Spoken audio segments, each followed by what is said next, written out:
भारतीय पाणीपाग केन्द्र बड़ सूचना पुणी 13 रु आसुची लघुचाप सेपटे 12 तारिख रु 14 तारिख मध्य राज्यर केउ सब जिले में लघुचाप प्रभाव में प्रबल वर्षा हो से नहीं सूचना देते आंचलिक पाणीपाग केन्द्र विशेषज्ञ उमाशंकर दास।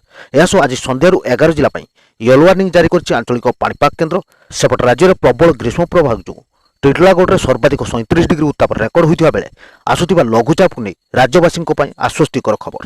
तेज आसुवा लघुचाप नहीं आपण केते एक्साइटेड रही खुशी रही निश्चय आमको कमेंट माध्यम जन दिंतु। यह सब वीडियो भल लगे लाइक करने सहित चैनल को सब्सक्राइब कर रखि था सबु समय पाणीपागर टिकनिक खबर जानीपारे।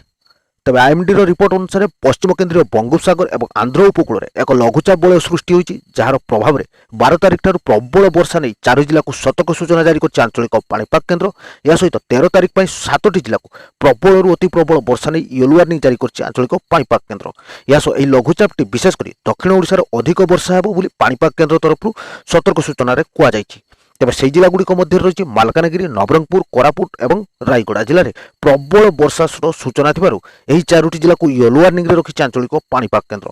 यह 13 तारिख में मालकानगिरी, कोरापुट, नवरंगपुर, गजपति, कंधमाल, रायगड़ा सहित गंजाम जिले में प्रबल अति प्रबल वर्षा नहीं येलो वार्निंग रखी आंचलिक पाणीपाग केन्द्र। यह 14 बेलू वर्षार परिमाण बढ़िबा सहित दक्षिण ओडिशार अनेक जिले में अति प्रबल अधिक वर्षा देखा मिलिबो बोली पाणीपाग केन्द्र विशेषज्ञ उमाशंकर दास जनइचंती। यह से आहरी भी कहते कि ये जहाँकि पाणीपाग केन्द्र प्रथम आकलन यापर आहरी किछि बड़ अपडेट आसिबो जहाँकि अनेक जिले में प्रबल अति प्रबल वर्षा देखा मिलियो। विशेषकर दक्षिण ओडिशार अधिकांश जिला मानकर प्रबल वर्षा सहित किछि स्थान में प्रबल अधिक वर्षा देखा मिलियो। ये जहाँकि पाणीपाग केन्द्र पूर्वानुमान सेपटे पाणीपाग केन्द्र सूचना अनुसार दक्षिण पश्चिम मौसुमी वायु एवं दुर्बल रही जार प्रभाव में राज्य में अल्प वर्षा देखा मिलियो।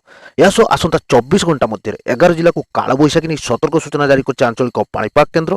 तेज से जिला मध्य रही केन्दुझर, मयूरभंज, सुंदरगढ़, भद्रक, बालेश्वर, जाजपुर, कटक, केन्द्रापड़ा, जगतसिंहपुर, यह सह ढेंकानाल, मालकानगिरी और नवरंगपुर जिला मानक पाणीपाग केन्द्र तरफ येलो वार्निंग जारी कर जहाँकि मध्यम धरणर वर्षा सहित प्रबल वज्रपात नहीं सूचना दी आंचलिक पाणीपाग केन्द्र। तेज आपण सब जिला रही निश्चय सतर्क रही था। एसहित आपण जिले में आज पाग केमती रही निश्चय आमको कमेंट माध्यम जन दिंतु।